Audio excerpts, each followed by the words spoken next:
The bedroom door wasn't locked. Marcus Webb's hand trembled on the brass handle, wedding ring catching the hallway light as confused voices filtered through, his wife's breathless whisper, a man's low groan. 23 years of marriage crystallized into this single moment. 11:47 p.m., their Park City home silent except for the rhythmic creaking from behind that door. Tomorrow would mark their 24th anniversary. The cruise ticket sat on his dresser downstairs, paid in full. He pushed the door open.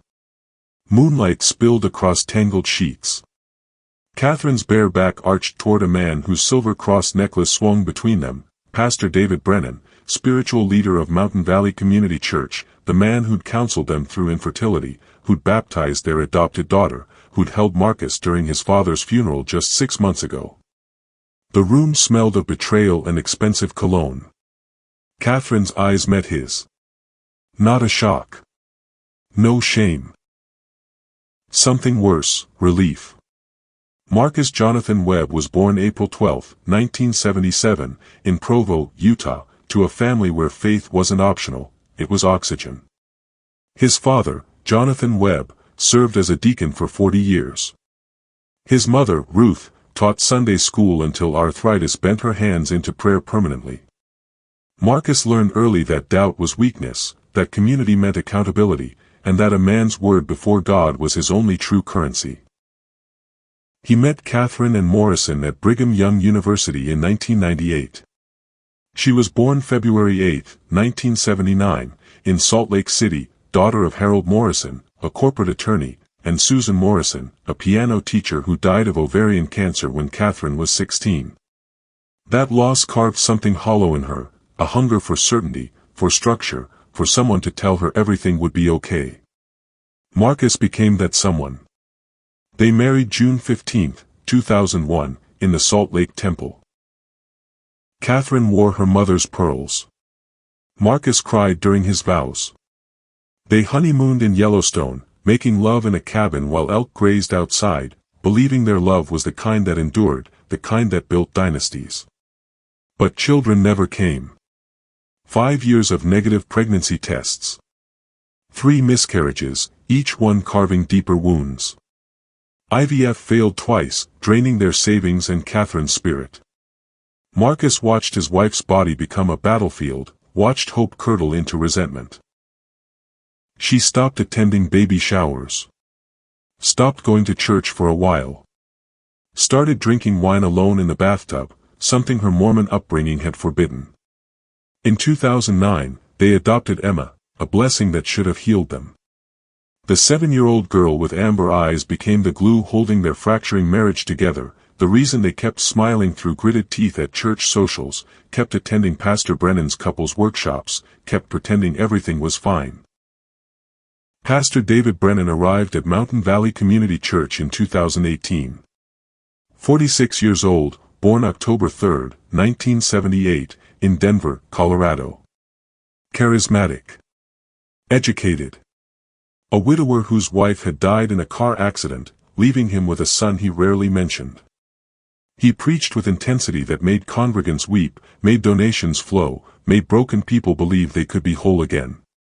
Catherine volunteered for every church committee he led. Marcus noticed but said nothing. Faith meant trust. Marriage meant trust. And Marcus Webb had been taught that suspicion was a sin. Their Park City home, a 4-bedroom craftsman on Oakmont Drive, became a museum of almost perfect marriage. Almost healed wounds. Almost happy family portraits lining the walls. Emma, now 16, moved through the house like a ghost, earbuds permanently installed, sensing the tension her parents thought they hid. Marcus worked as a project manager for a tech firm, bringing home $120,000 annually. Catherine ran a boutique consulting business from home, flexible hours that Marcus now realized provided dangerous freedom. They had date nights every Thursday. Church every Sunday. Anniversary trips every June. Everything looked right from the outside. That was the problem with betrayal, it dressed in Sunday clothes and smiled at potlucks. Utah's Mormon culture shaped Marcus like water shaped stone, gradually, invisibly, completely. He grew up in a world where community surveillance was called fellowship, where every choice was witnessed, judged, recorded in the invisible ledger of worthiness. His parents' marriage was the template, silent suffering dressed as virtue, individual desires sacrificed at the altar of family unity. His father never raised his voice, never complained, worked 70-hour weeks at the credit union without protest. When cancer took him in March 2024, his last words to Marcus were, "Take care of them. A man's duty doesn't end." Marcus inherited that burden like genetic material. Catherine's childhood was different, marked by her mother's slow death and her father's emotional absence. Harold Morrison dealt with grief by working more, leaving 14-year-old Catherine to manage Susan's medication schedule, hold bowls when chemo-induced vomiting, wash sheets soiled by a body betraying itself. She learned that love was labor, that care was action, that emotional needs were luxuries the dying couldn't afford.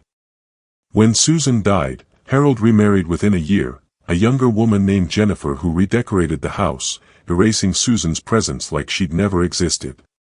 Catherine learned another lesson: people were replaceable. Memory was negotiable. Pain was private. She threw herself into achievement. Straight A's. Dance team captain. Early acceptance to BYU. She constructed a life so perfect that grief couldn't squeeze through the cracks. When she met Marcus, steady, devoted, predictable Marcus, she thought she'd found her foundation. But foundations crack under enough pressure. The infertility years broke something in Catherine that adoption couldn't fix. She'd wanted to create life, to prove her body wasn't broken like her mother's had been. Each failed pregnancy felt like genetic failure, like her mother's cancer was a prophecy she couldn't escape.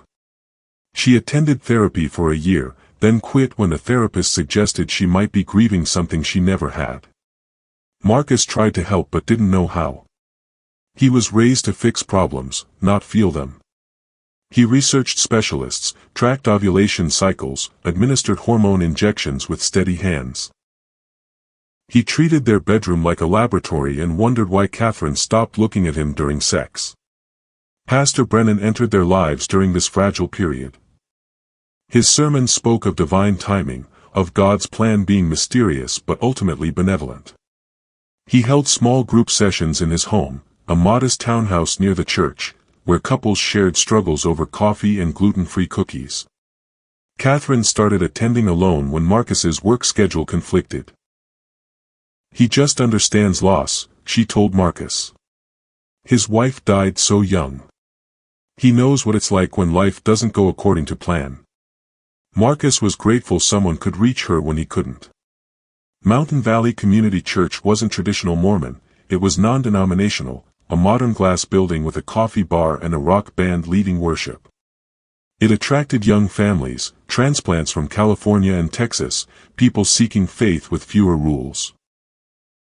Marcus initially resisted leaving their traditional LDS ward, but Catherine insisted.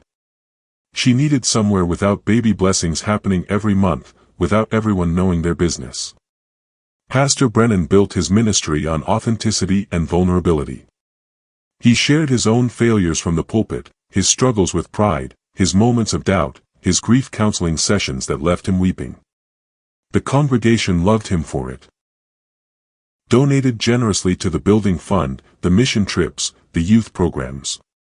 Marcus served on the finance committee. Catherine coordinated the women's ministry. They were the ideal couple, public displays of faith masking private desperation.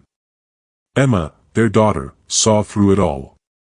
Adopted children learn early to read emotional currents, to anticipate abandonment before it arrives. She watched her mother's increasing absences, her father's increasing denial. She stopped bringing friends home. Started cutting herself in places long sleeves could hide. Her school counselor called twice. Catherine promised to handle it but never did. The Webb family was a house of cards in a windstorm, each member pretending not to feel the tremors. Marcus's father's death accelerated everything. Pastor Brennan conducted the funeral, delivered a eulogy that made Marcus weep, held him afterward in the parking lot while he broke down completely. Catherine stood nearby, dry-eyed, checking her phone. In his grief, Marcus missed the signs. Catherine's new perfume. Yoga classes that ran late. The way she tilted her phone away when texting. Her suddenly active interest in Thursday evening Bible studies that Marcus was too busy to attend. The church directory photo of Pastor Brennan she lingered over, praising his commitment to the community. "He's such a good man," she'd say. "So dedicated to helping people heal." Marcus agreed, grateful his wife was finally finding joy again. It started with small wrongnesses, details Marcus's instincts flagged but his conscious mind dismissed. Catherine began showering immediately upon returning home from church events, even quick meetings that shouldn't have generated sweat. She bought new lingerie, black lace sets that never appeared for Marcus. Her phone developed a passcode where none had existed before. When he asked about it casually, she said there'd been security warnings at work. Reasonable. Explainable. Fine. Thursday nights became sacred, her Bible study with Pastor Brennan's small group. Marcus worked late those evenings anyway, quarterly reports demanding his attention. He'd come home to an empty house, Emma locked in her room, Catherine returning around 10 with flushed cheeks and explanations about traffic or late discussions. "David really helped me understand the passage about suffering," she'd say, using the pastor's first name with increasing familiarity. "He has such insight into pain." Marcus noticed Pastor Brennan's sermons began featuring stories that mirrored their struggles, couples facing infertility, the biblical narrative of barren women, God's timing versus human desire. Catherine would cry during these sermons, and Marcus would hold her hand, thinking the preaching was providing healing. He didn't see the coded intimacy in those messages. In April, Marcus found a receipt in Catherine's car, dinner at Tuscany, an upscale Italian restaurant they'd been to once for their 15th anniversary. The date was Thursday. The bill was for 2, filet mignon, Chilean sea base, a $140 bottle of wine. "Oh, that was the women's ministry leadership dinner," Catherine explained without hesitation. "We were planning the spring retreat." "You ate filet mignon at a ministry meeting?" "Sarah insisted we celebrate somewhere nice. We've been working so hard." Marcus let it go. Trust, he reminded himself. Marriage requires trust. But his body knew before his mind accepted. He began sleeping poorly, waking at 3 a.m. with unnamed dread. At work, he'd lose focus mid-meeting, his thoughts drifting to Catherine's expression when she came home Thursday nights, something he couldn't quite name. Satisfaction? Relief? The glow of someone living a secret life? Emma noticed too. "Mom's different," she said one Saturday morning, her first voluntary conversation in weeks. "She's happier. But not with us." "Your mother's just finding her stride again," Marcus replied, desperate to believe it. After everything with the fertility struggles, she deserves some joy. Emma's look said, "You're an idiot," but she went back to her room without arguing. Pastor Brennan started visiting their home more frequently.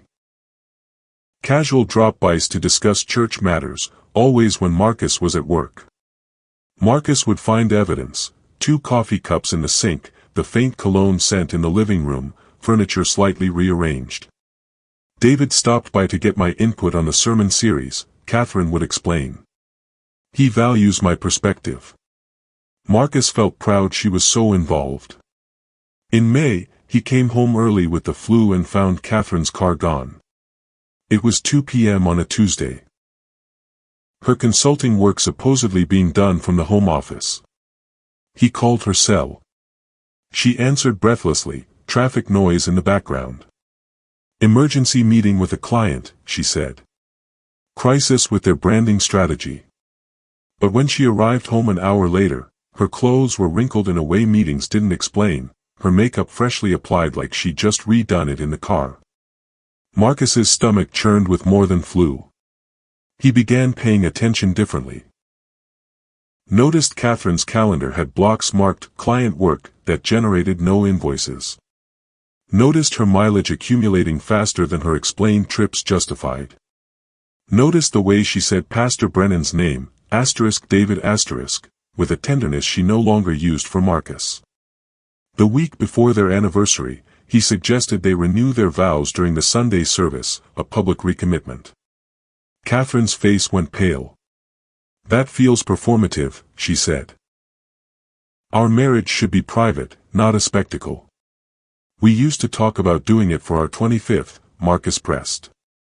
"I'm not ready," she said firmly. "Maybe next year." Something in her tone felt final, like she was stalling until a predetermined ending. Sunday services became torture. Marcus would sit in the third row, Emma sullen beside him, Catherine on his other side, while Pastor Brennan preached about covenant and commitment and the sacred bond between God and his people. Catherine would mouth along with scripture verses, her hand occasionally drifting to touch her collarbone in a gesture that seemed unconscious. Marcus had seen Pastor Brennan touch the same spot during prayers, right where his silver cross rested. On Monday, June 10th, Marcus found hotel points charged to their joint credit card, a stay at the Grand America Hotel in Salt Lake City. One night, mid-May, while he'd been at a conference in San Francisco. "What's this?" he asked, showing Catherine the statement. She barely glanced. "Oh, Mom's birthday getaway for Sarah. I helped her book it on our account for the points. She paid me back in cash. Sarah's mother has been dead for 3 years." Catherine looked at him coldly. "Sarah Morrison, from church.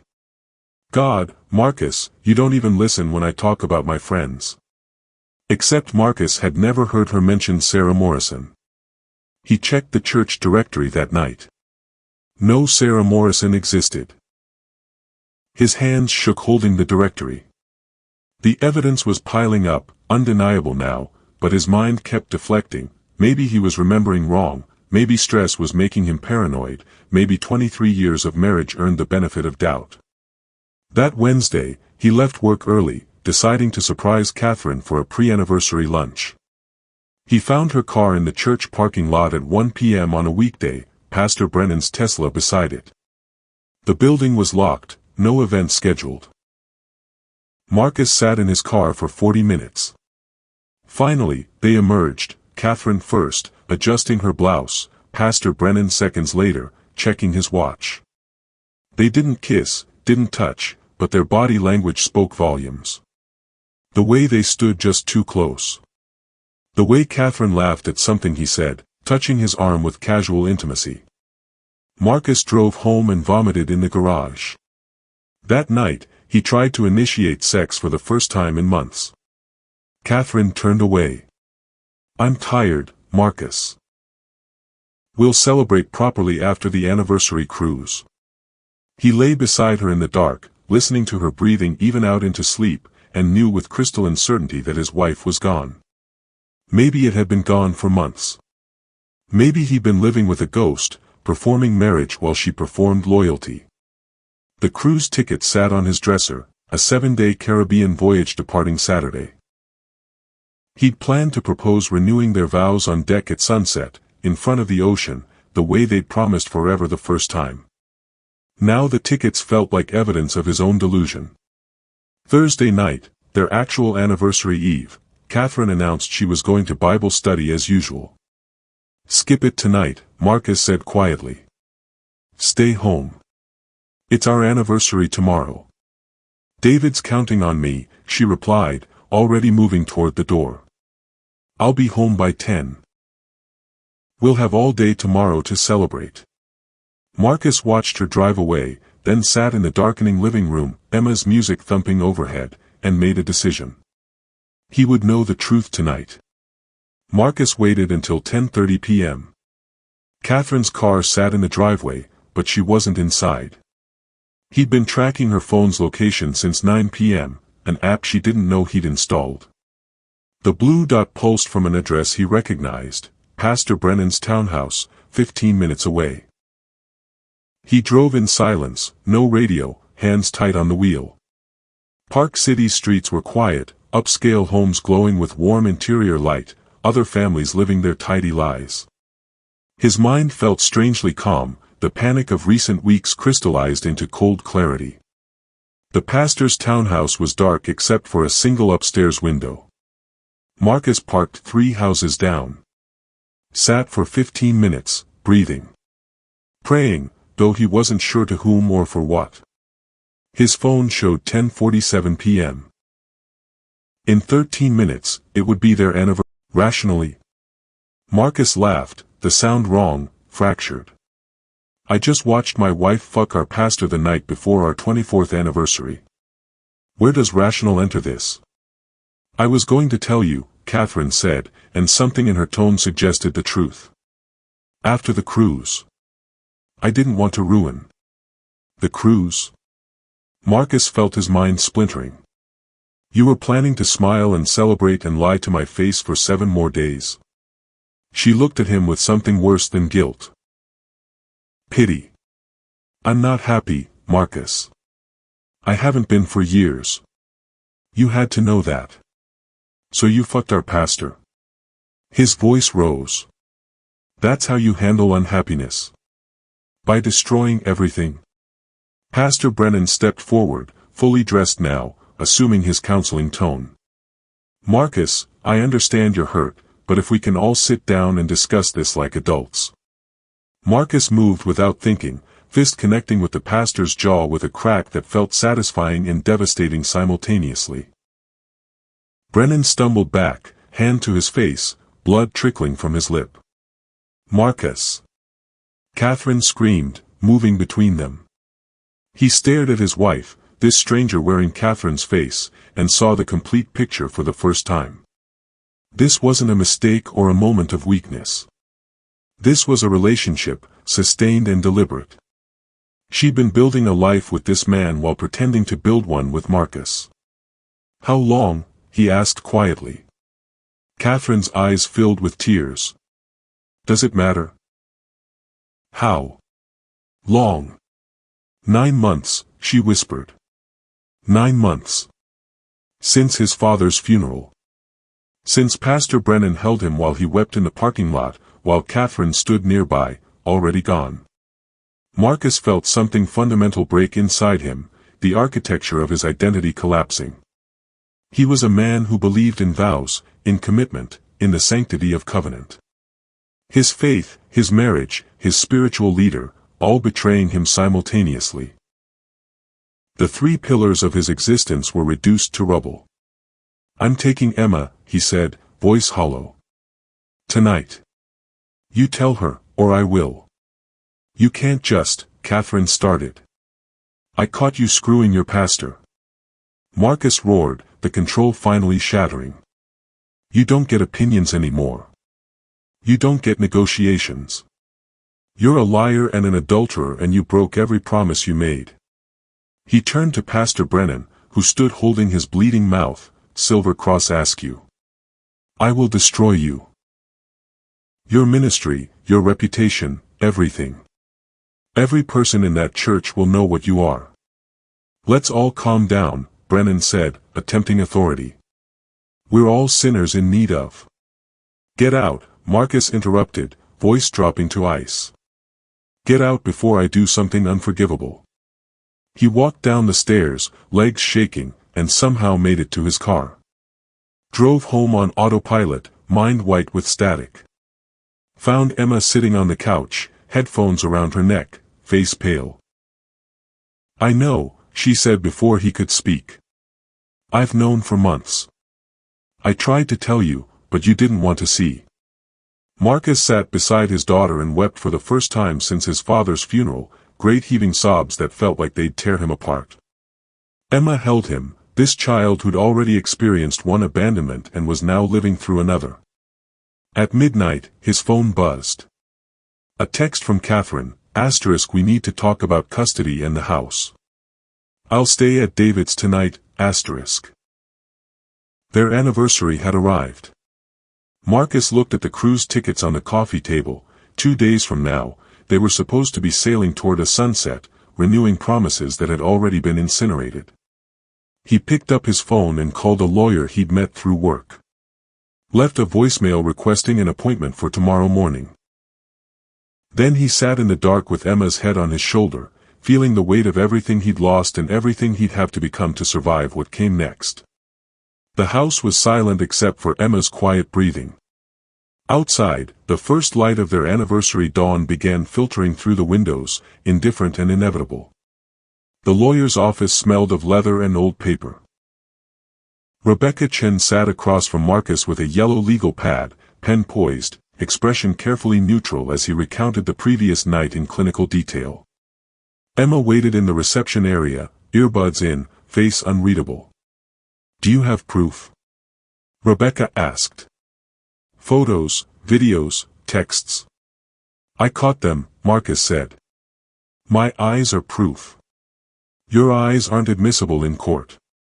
Utah is a no-fault divorce state anyway. Adultery doesn't impact asset division. So she gets to destroy everything and walk away with half." Rebecca's expression softened. "I know it feels unjust. But here's what we can control: custody, spousal support, asset protection. I need you to think strategically, not emotionally." Marcus wanted to scream that emotion was all he had left. Instead, he nodded.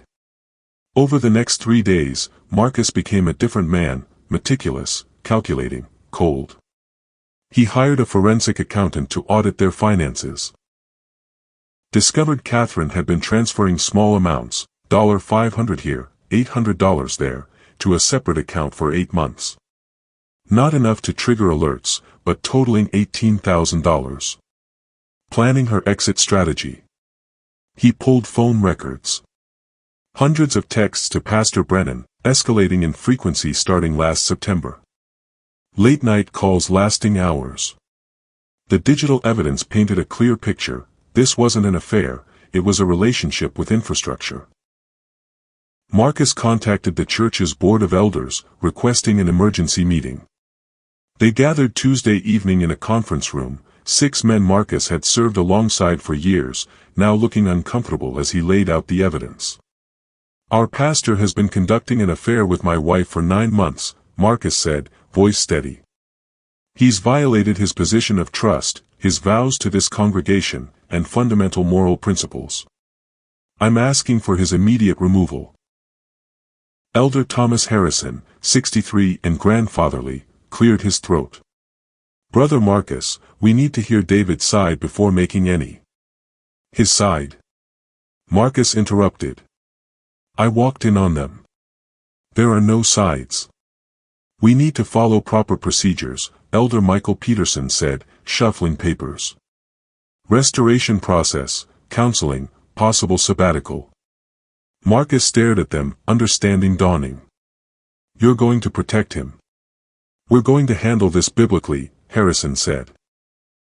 "With grace and restoration, not punishment. I came to you as a wronged husband, as a member of this congregation, asking for justice. And you're worried about his career?" Peterson leaned forward. "Marcus, we understand you're hurt. But David's been honest with us, he's struggling with grief, with loneliness after his wife's death. Your wife, by his account, pursued him aggressively. He's human. He fell. But he wants to repent, to work through this." Marcus felt something cold settle in his chest. He blamed Catherine. He accepted responsibility, Harrison clarified quickly. But context matters. He's been serving this church faithfully for 7 years. We can't throw away all that good work over one mistake. One mistake. Marcus stood. 9 months of systematic betrayal is one mistake. "Brother, please sit."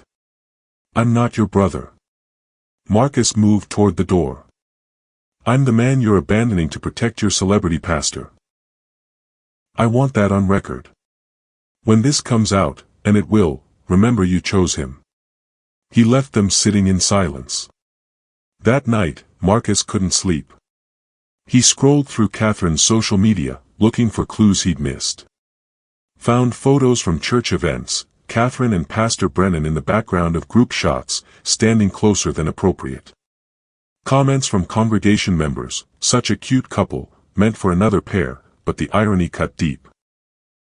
Emma knocked on his door at 2 a.m., finding him at the computer. "You should sleep," she said. "Can't." She sat beside him. "Mom called.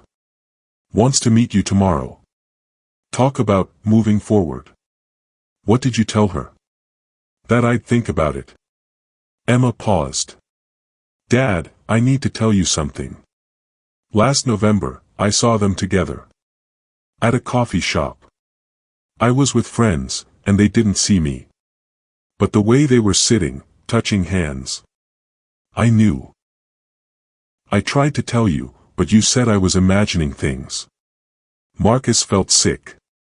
"Emma, I'm so sorry. It's not your fault. But Dad, there's more." She pulled out her phone, showing him a photo. Catherine and Pastor Brennan at what looked like a cabin, mountain scenery in the background, his arm around her shoulders. The metadata showed it was taken in March. "Where did you get this?" "Instagram. Pastor Brennan's son posted it before quickly deleting. But I screenshot it." They were on some kind of retreat. Marcus stared at the image, his wife and her lover on a trip he'd known nothing about, while he'd been home thinking she was visiting her father. "Emma, can you send me that?" She did. Then she looked at him with eyes too old for 16. "What are you going to do?" "What I should have done when you first told me," Marcus said. "Pay attention." The next morning, he met Catherine at a neutral coffee shop. She arrived looking polished. Hair done, makeup careful, the armor of appearance. They sat across from each other like strangers negotiating a business deal. "I'm not going to apologize," Catherine said before he could speak. "I know that sounds cruel, but I can't apologize for finally feeling alive. With our pastor. With someone who sees me. Really sees me. Not as an incubator that failed or a project to be managed, but as a woman with needs and desires and. So I drove you to this." Marcus cut in. "That's the narrative. I'm not blaming you. But Marcus, we've been roommates for years. You knew it.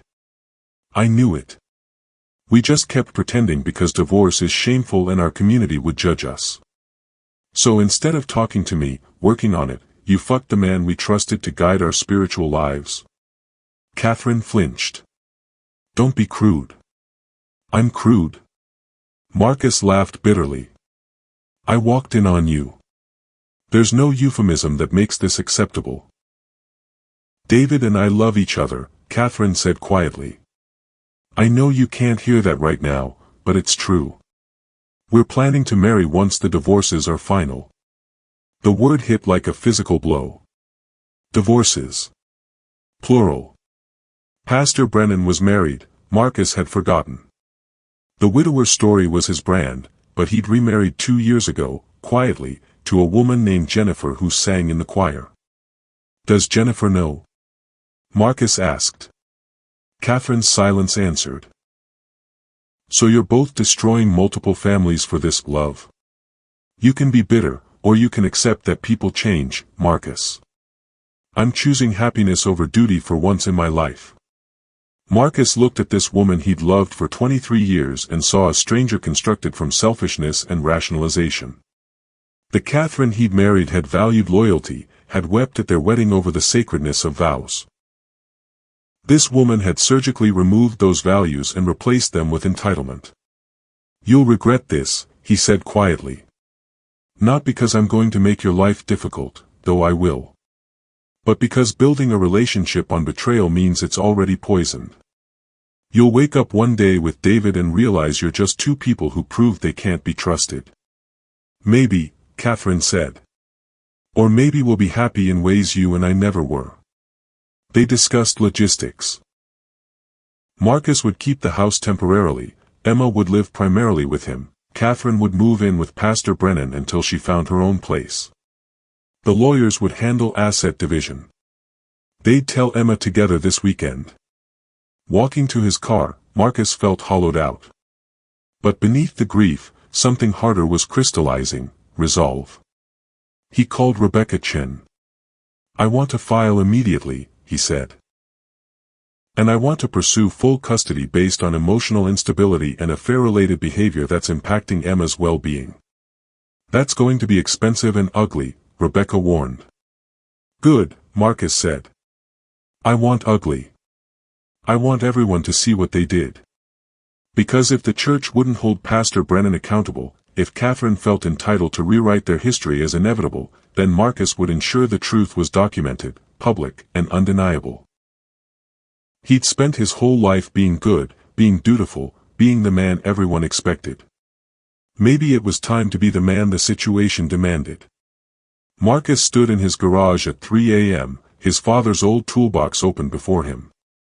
He wasn't fixing anything, just running his hands over wrenches his father's hands had held, seeking connection to a man who'd embodied Stoic principles without ever naming them. Control what you can control, asterisk. Jonathan Webb's favorite phrase, repeated until it became Marcus's internal compass. His father had controlled his reactions, his work ethic, his integrity. Everything else, cancer, mortality, the universe's indifference, he'd accepted with quiet dignity. Marcus had inherited the philosophy but never truly practiced it until now. What could he control? Not Catherine's choices. Not the church's corruption. Not the past 9 months of lies. But he could control his response, his strategy, his transformation from victim into architect of his own future. He began journaling, something his therapist had suggested years ago that he dismissed as too feminine. Now the practice felt necessary, externalizing the chaos into structure. Each morning at 5 a.m., he wrote. What I can control: my integrity. My parenting. My health.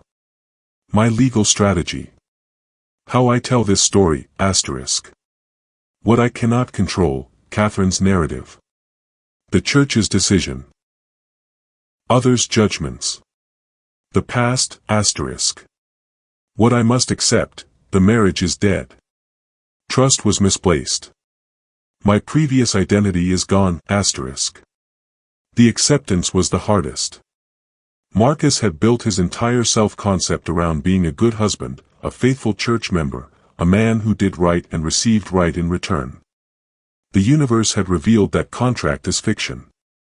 So he studied Stoicism properly: Epictetus, Seneca, Marcus Aurelius. Men who'd faced betrayal, exile, persecution, and chose their response consciously. One passage from Meditations struck him. When you wake up in the morning, tell yourself, the people I deal with today will be meddling, ungrateful, arrogant, dishonest, jealous, and surly. They are like this because they can't tell good from evil. Asterisk. Catherine and Pastor Brennan couldn't tell good from evil. They'd rationalized betrayal into authenticity, selfishness into self-actualization. Marcus couldn't change that. He could only choose not to become them.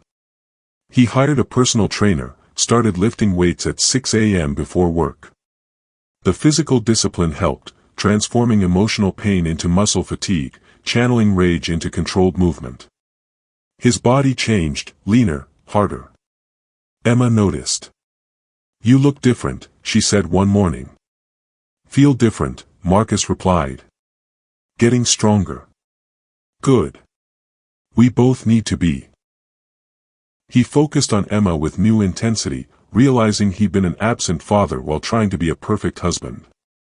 They started having dinner together every night, phone-free. She told him about school drama, about the self-harm she'd been managing, about feeling invisible in their family's slow collapse. I'm sorry I didn't see it, Marcus said. I was so focused on keeping your mother happy that I forgot to check if you were okay. At least now it's honest, Emma replied. I'd rather be sad with truth than fake happiness. Marcus attended his first Al-Anon meeting, not because Catherine was an addict, but because the principles of acceptance and powerlessness applied. He listened to spouses describe betrayal, addiction, the desperate attempts to control another person into being who you needed them to be. I kept thinking if I was good enough, patient enough, understanding enough, she'd come back to who she was, Marcus shared during his first meeting. But she didn't leave. She was never there. I married a projection. An older woman named Sandra approached him after. The person you married did exist. But people change. The question isn't, who was she, but, who are you becoming? Marcus thought about that constantly. Who was he becoming? Not bitter, he decided. Bitterness was poison, corrosive to the person holding it. He could be angry, righteous anger at genuine injustice, but not bitter. Bitterness required nursing the wound, picking at it until it never healed. He would heal. It would scar, but scars were evidence of survival. He met with a financial advisor, restructuring his portfolio and protecting Emma's college fund from divorce proceedings. He documented everything, Catherine's withdrawals, her lies about whereabouts, the impact on Emma's mental health. Not from vindictiveness, but from strategic necessity. If she wanted to rewrite history, he'd provide the primary sources. Pastor Brennan resigned from Mountain Valley Church in late June, the board announcing it as a season of personal growth, without mentioning Marcus or Catherine. Marcus considered going public, calling local news, posting on social media, but Rebecca advised against it. Take the high road, she said. Let their own community discover the truth organically. You telling everyone makes you look obsessed. So Marcus stayed silent publicly while ensuring key people, Emma's school counselor, their family doctor, close friends, knew the truth. The information spread through whisper networks, more effective than any press release. He received an email from Jennifer Brennan, Pastor Brennan's wife, 3 weeks after the revelation. I'm sorry you're going through this too. David told me I was imagining things for months. It made me feel crazy. I hope you're taking care of yourself. We didn't deserve this. Asterisk. Marcus wrote back, asterisk neither did our daughters. I hope you find peace, asterisk. He started therapy seriously, not couples counseling, which had always been about fixing Catherine, but individual work examining his own patterns. His therapist, Dr. Patricia Moss, was direct. You've been performing Marcus Webb, perfect man, for so long that you lost track of who you actually are, she observed. Now that the performance is over, you get to find out. What if there's nothing there? Marcus asked. What if the performance was all I had? Then you build something real. That's the gift, Marcus. Betrayal strips away pretense. Now you get to choose who to become instead of who you're supposed to be. He chose strength. Not the toxic masculinity version, suppressing emotion, never admitting pain, but the stoic version. Acknowledging reality clearly, feeling emotions without being controlled by them, acting from principle rather than reaction. When Emma asked if he still believed in God, he was honest, I don't know. The religion I practiced was built on trust in institutions, in leaders, in promises. All of that's gone. Maybe God exists outside those structures. Maybe not. I'm figuring it out. That's the first real thing you've said to me in years, Emma replied. By August, Marcus had become someone new, or perhaps someone old, buried under decades of performance. He was quieter, more observant, less concerned with being liked. He set boundaries without apology, said no without justification, prioritized Emma's well-being over others' comfort. The divorce proceedings were brutal, but he faced them calmly, declining Catherine's attempts to make peace for appearance's sake. When she suggested they tell people they grew apart, he refused. I'm not lying to make you comfortable, he said. You had an affair with our pastor. That's the truth. If that's embarrassing, maybe it should be. He wasn't cruel, just honest. And honesty, he'd learned, was the highest form of respect, for himself and paradoxically for Catherine too. She'd chosen this path. She could walk it fully. September brought falling leaves and rising tension. The divorce was scheduled for October 15th, 4 months from the night Marcus's world imploded. His lawyer had advised a settlement negotiation meeting before trial, Marcus, Catherine, both attorneys, attempting to avoid the expense and exposure of court. Marcus dreaded it with strange anticipation. The meeting was set for September 28, 2 p.m., at Rebecca Chen's office. Marcus took the day off work, spent the morning in structured preparation. Reviewed all documentation. Meditated for 20 minutes. Wrote in his journal, "Today I face the person I loved most becoming a stranger I need to oppose. This is necessary. This is right. Control my response, asterisk." He dressed carefully, business casual, the navy suit Catherine had always said made him look distinguished. Not for her, but for himself. Armor. Driving to the office, his hands were steady on the wheel, but his heart raced. He practiced breathing techniques Dr. Moss had taught him: 4 counts in, hold for 4, 4 counts out. By the time he parked, his pulse had slowed. Catherine arrived 15 minutes late, her attorney, a shark named Gerald Whitmore, beside her. She'd cut her hair short, dyed it darker. Reinventing herself for her new life. She glanced at Marcus, then away, unable to hold his gaze. They sat across a conference table, lawyers flanking them like seconds in a duel. "Let's keep this productive," Rebecca began. "We're here to discuss asset division, custody arrangements, and spousal support. We all want to avoid a trial." "Agreed," Gerald said smoothly.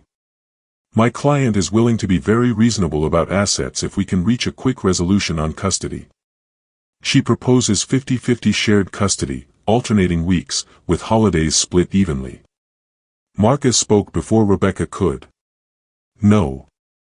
Gerald blinked. "I'm sorry. No shared custody. Emma lives with me primarily. Catherine gets supervised visitation until Emma's comfortable with unsupervised." Catherine's face flushed. "You can't be serious." "She's my daughter." "She's our daughter," Marcus corrected, "who's been cutting herself because her mother's affair destabilized her home. She's in therapy twice a week. Her grades dropped. She has nightmares. So no, you don't get 50-50 custody.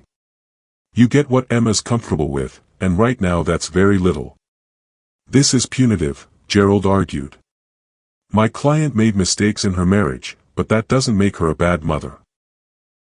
"Your client moved in with her affair partner before the divorce was filed," Rebecca countered. "That shows questionable judgment regarding stability for a minor child." "Emma is 16, Catherine said desperately, looking at Marcus. "She's old enough to choose. Ask her where she wants to live." "I did," Marcus said quietly. "She wants to live with me. She visits you when she's ready. That's what the custody agreement will reflect." Catherine's eyes filled with tears. "You're turning her against me." "I'm not turning her against anyone. I'm documenting the truth. You had an affair with our pastor for 9 months while gaslighting both of us. You moved out to live with him 48 hours after I caught you. Emma watched all of this. She drew her own conclusions." The room was silent except for the hum of the air conditioning. Gerald cleared his throat. "Let's discuss assets.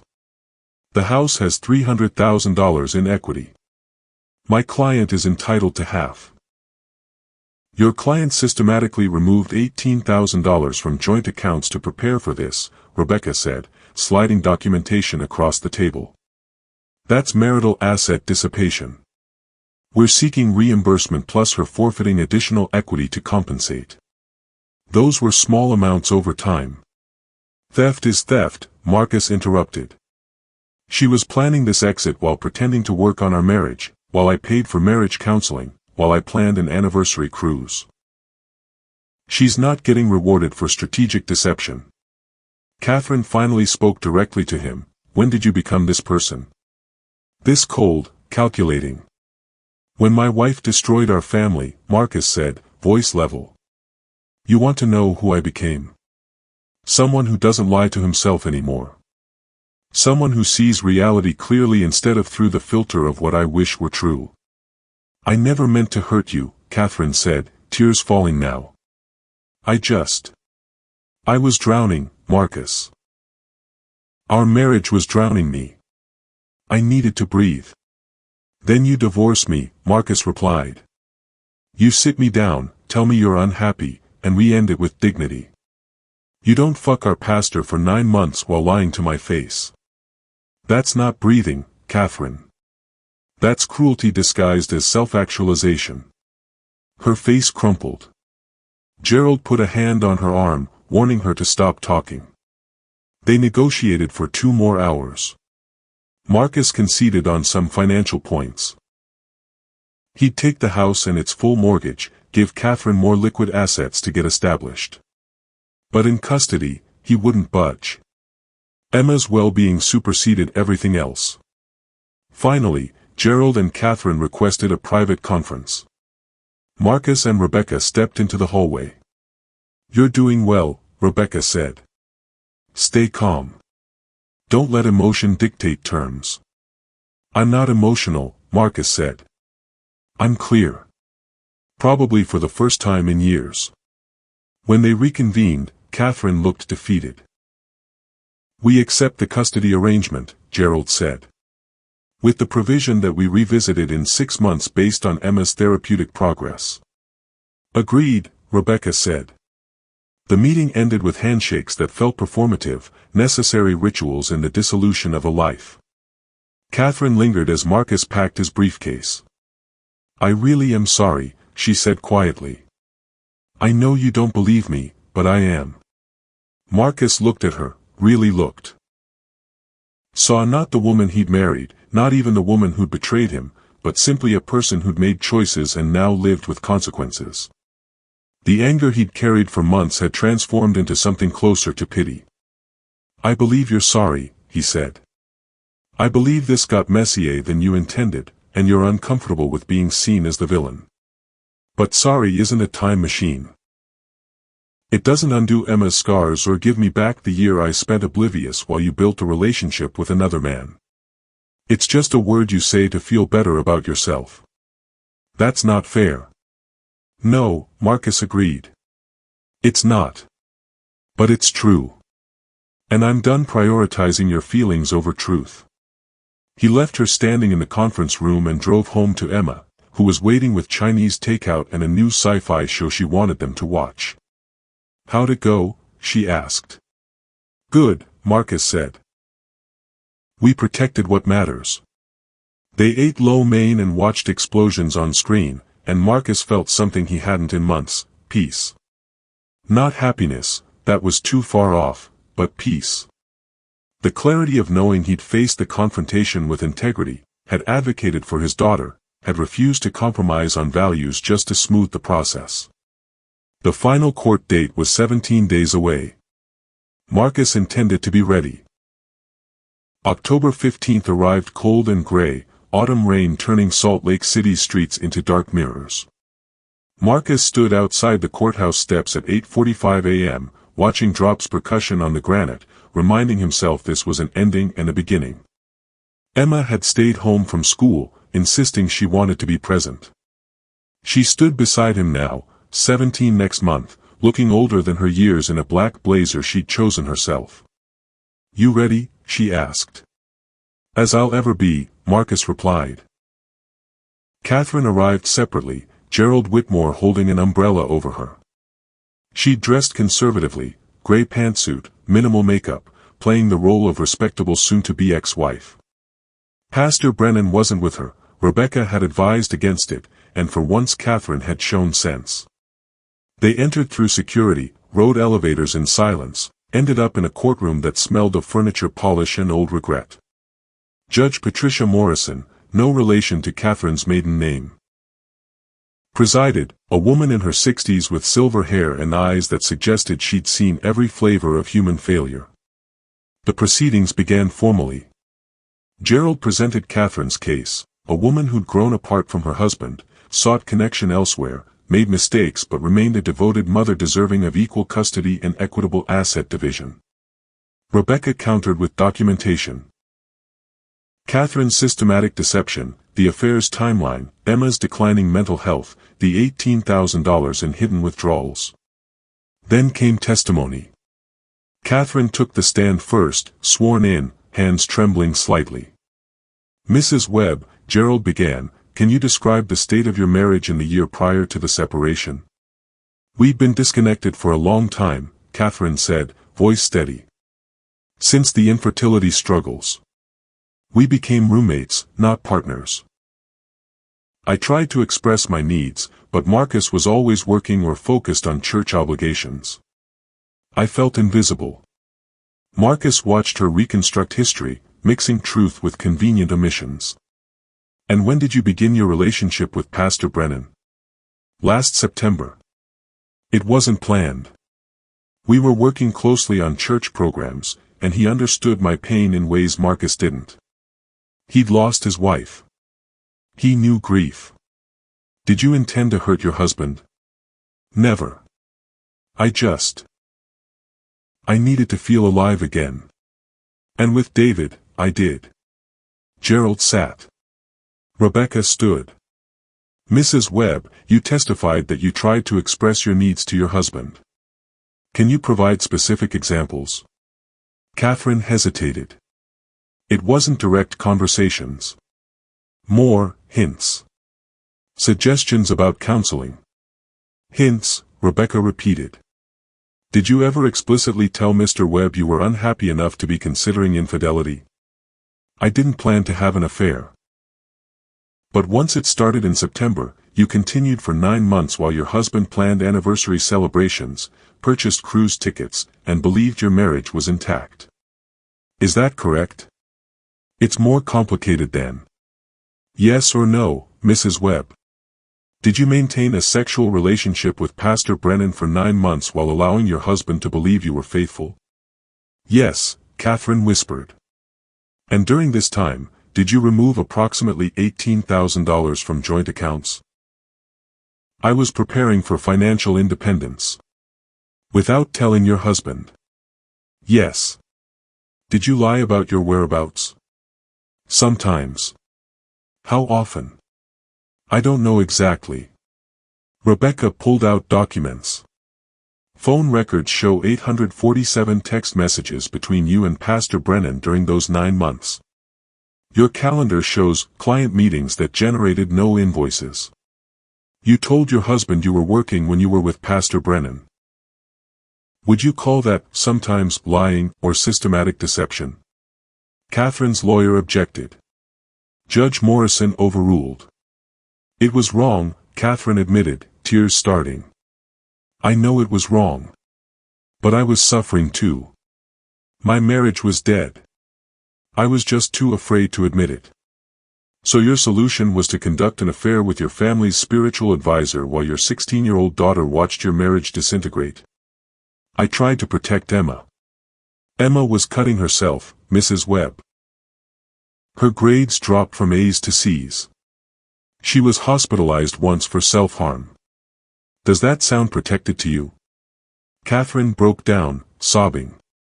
Gerald called for a recess. Judge Morrison granted 10 minutes. In the hallway, Emma leaned against Marcus. Is this necessary? She asked quietly. Yes, Marcus said. The truth is necessary. When they reconvened, Marcus took the stand. Rebecca walked him through the timeline. The discovery, the confrontation, Emma's deterioration, his attempts to provide stability. He testified calmly, sticking to facts, avoiding emotional manipulation. Then Gerald cross-examined. Mr. Webb, you testified that your marriage was strong until you discovered the affair. But isn't it true that you and your wife hadn't had sexual relations in over 8 months prior to September of last year? That's correct. And you didn't find that concerning? I thought she was still processing the infertility struggles. I gave her space. Or you were emotionally unavailable and she sought connection elsewhere. I was present and faithful, Marcus said evenly. If she needed something different from our marriage, she had options that didn't involve betraying me with our pastor. You've portrayed yourself as a victim, but weren't you also a participant in the marriage's failure? I participated in whatever failures existed in our relationship, Marcus agreed. But I didn't participate in infidelity. I didn't lie systematically. I didn't endanger our daughter's mental health by destabilizing her home. So yes, our marriage failed. But the way it ended, that's on your client. Gerald tried different angles, but Marcus remained steady. He'd rehearsed with Rebecca, and had practiced staying centered when provoked. His stoic training was held. Finally, Emma testified in the judge's chambers, standard procedure for minors in custody disputes. Marcus and Catherine waited in the courtroom, not speaking, the weight of 17 years together and 4 months apart pressing down like atmosphere. Emma emerged after 20 minutes, face unreadable. She sat beside Marcus without looking at Catherine. Judge Morrison returned to the bench. I've reviewed all evidence and testimony, she began. This is clearly a difficult situation for all parties. Mrs. Webb, I don't doubt you experienced genuine unhappiness in your marriage. However, the manner in which you pursued relief, through systematic deception, infidelity with a trusted authority figure, and financial planning without disclosure, demonstrates judgment I find concerning custody. Catherine's face went pale. Therefore, I'm awarding primary physical custody to Mr. Webb. Mrs. Webb will have supervised visitation for 6 months, after which we'll revisit based on Emma's therapeutic progress and her explicit preferences. Regarding assets, I'm approving the negotiated division with the caveat that Mrs. Webb reimburses $18,000 for dissipated marital assets.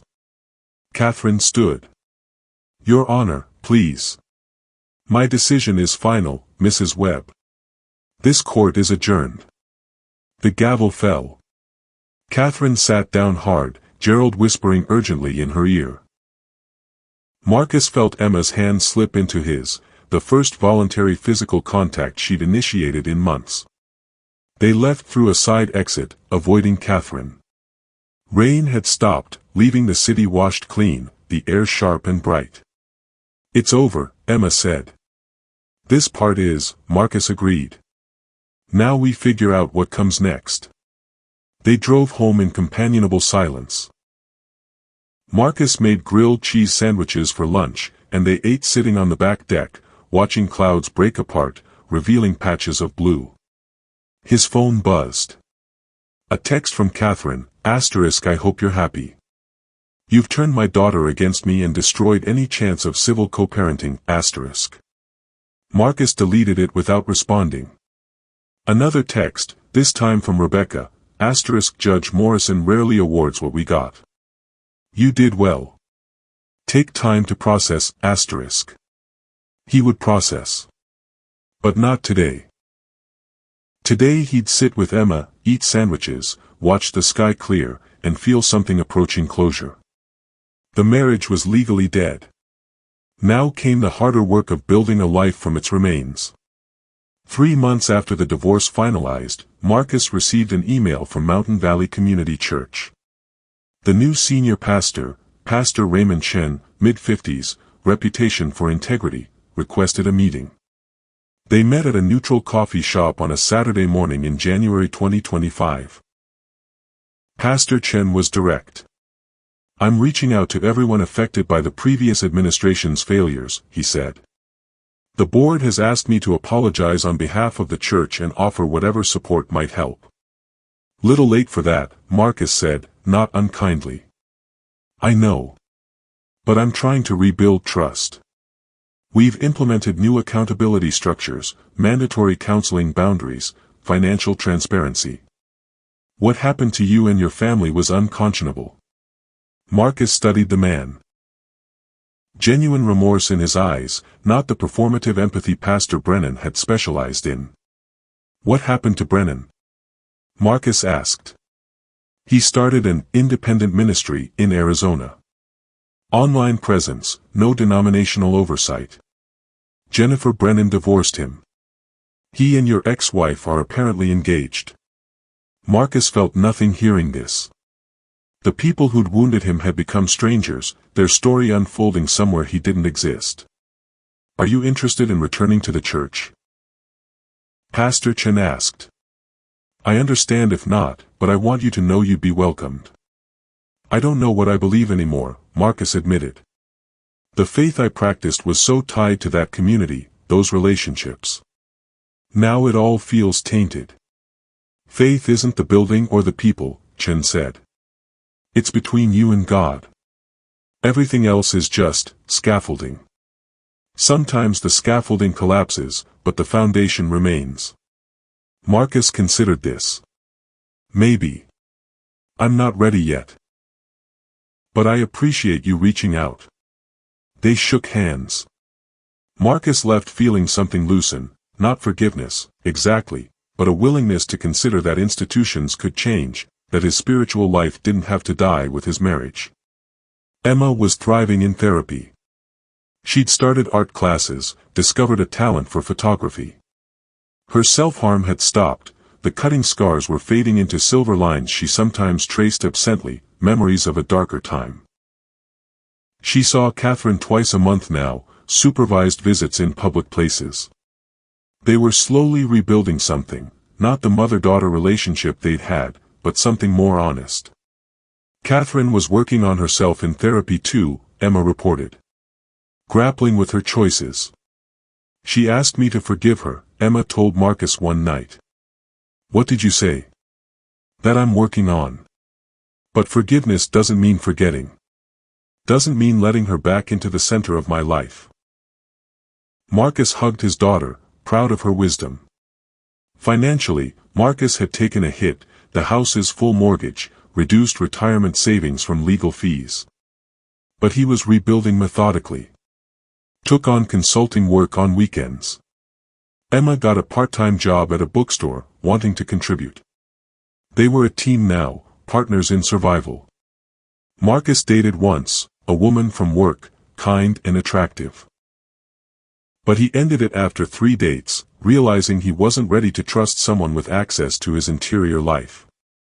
The betrayal had left scars that needed more time to heal. "That's okay," Dr. Moss told him during therapy. "You're relearning to trust yourself first. When you're ready to trust others, you'll know." He threw himself into being present for Emma's final year of high school. Attended every art show, every photography exhibition. Helped her apply to colleges. She was interested in visual arts, maybe photojournalism. "I want to tell true stories," she explained. "Document reality instead of pretending everything's fine." "You'd be good at that," Marcus said, meaning it. In March 2025, Marcus received a letter from Pastor Brennan, handwritten, 3 pages. "I know you have no reason to believe anything I say, but I need to tell you I'm sorry. Not the performative sorry of someone trying to feel better, but genuine remorse for the damage I caused. I betrayed my position, your trust, and fundamental principles I claimed to represent. I'm in intensive therapy now, trying to understand how I justified such systematic deception. I don't expect forgiveness. I just wanted you to know I see clearly what I did, and I'm horrified by it. I hope you and Emma find peace. **. Marcus read it twice, then filed it away.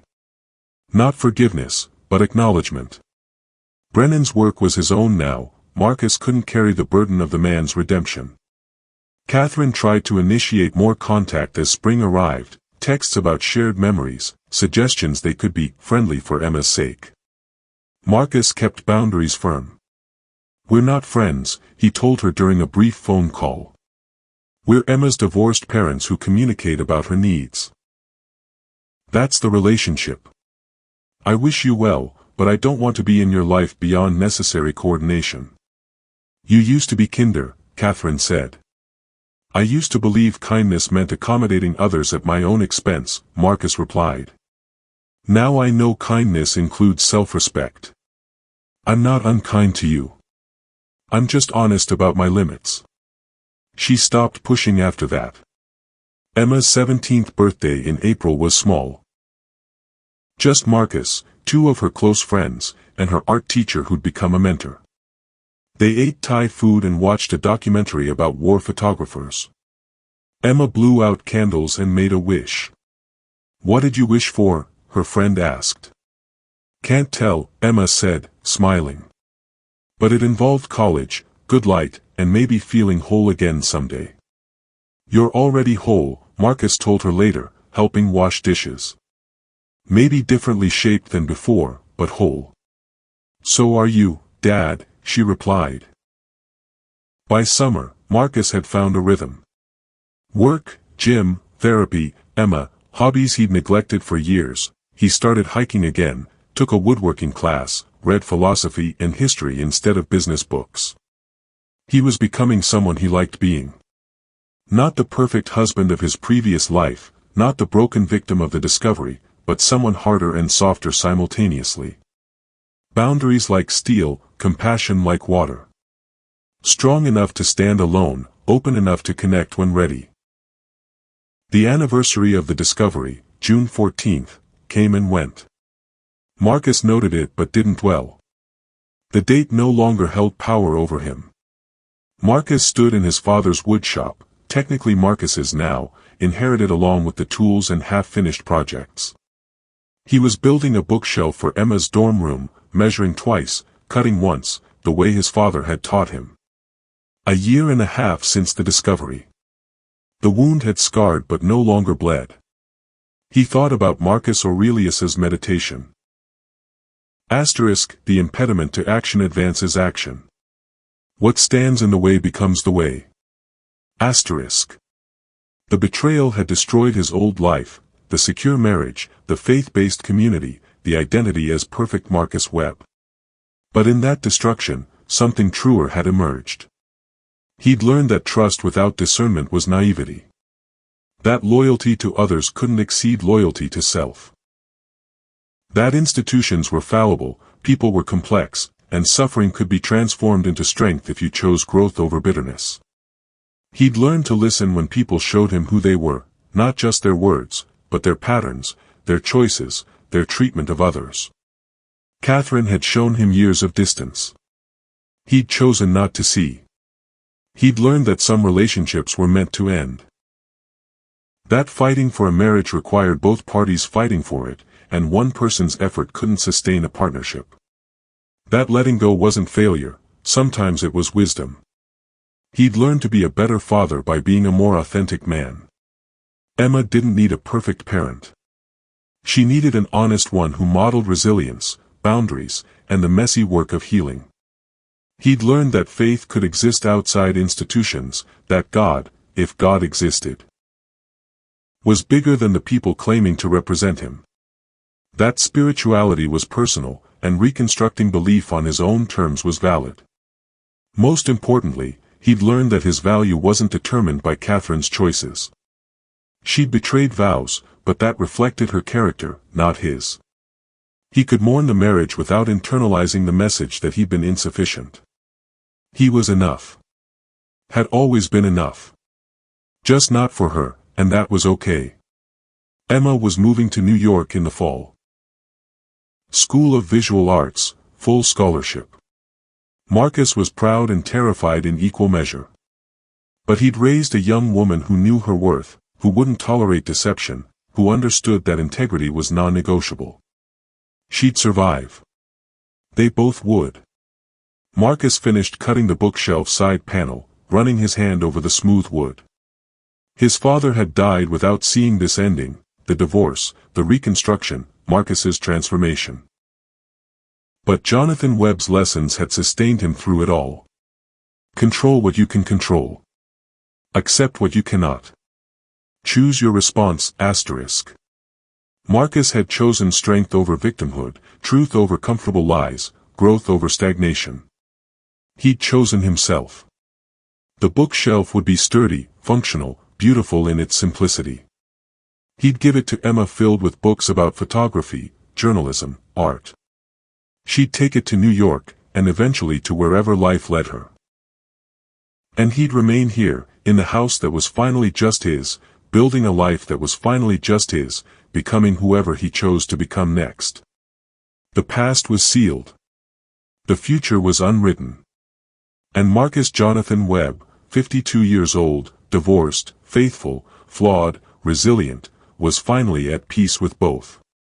What do you do when everything you believe in, marriage, faith, community, reveals itself as an illusion? When the person you loved most becomes the stranger who wounds you deepest? When institutions meant to protect actually betray? Marcus Webb faced these questions in the worst possible way, catching his wife with their pastor, 24 hours before their anniversary. But his story isn't just about betrayal. It's about transformation. About how suffering can be metabolized into strength. About choosing integrity when everything around you proves corrupt. Maybe you've experienced something similar. Not this specific betrayal, but the shattering of what you thought was solid. The discovery that people you trusted were performing loyalty while planning exits. The moment when illusion collapses and you're left with brutal truth. How did you survive? What did you become? Or maybe you're still in the middle of it, the shock, the grief, the rage. Maybe you're wondering if you'll ever feel whole again. Let me tell you, you will. Differently, perhaps. With scars, definitely. But whole. Marcus's story is one of thousands. We all face moments when the life we built reveals its fault lines, when people disappoint us catastrophically, when the only choice is how we respond. Share your story in the comments. What broke you? What rebuilt you? How did you find strength when everything familiar collapsed? And if you're still in the wreckage, hold on. The bookshelf is being built. The foundation is being laid. You're becoming someone you didn't know you could be. Subscribe for more stories of resilience, transformation, and the human capacity to endure, adapt, and ultimately thrive. Hit the like button if this story moved you. Share it with someone who needs to know they're not alone in their suffering. Because betrayal is universal, but so is the possibility of healing. What becomes of us after everything falls apart? ***. We get to choose, ***.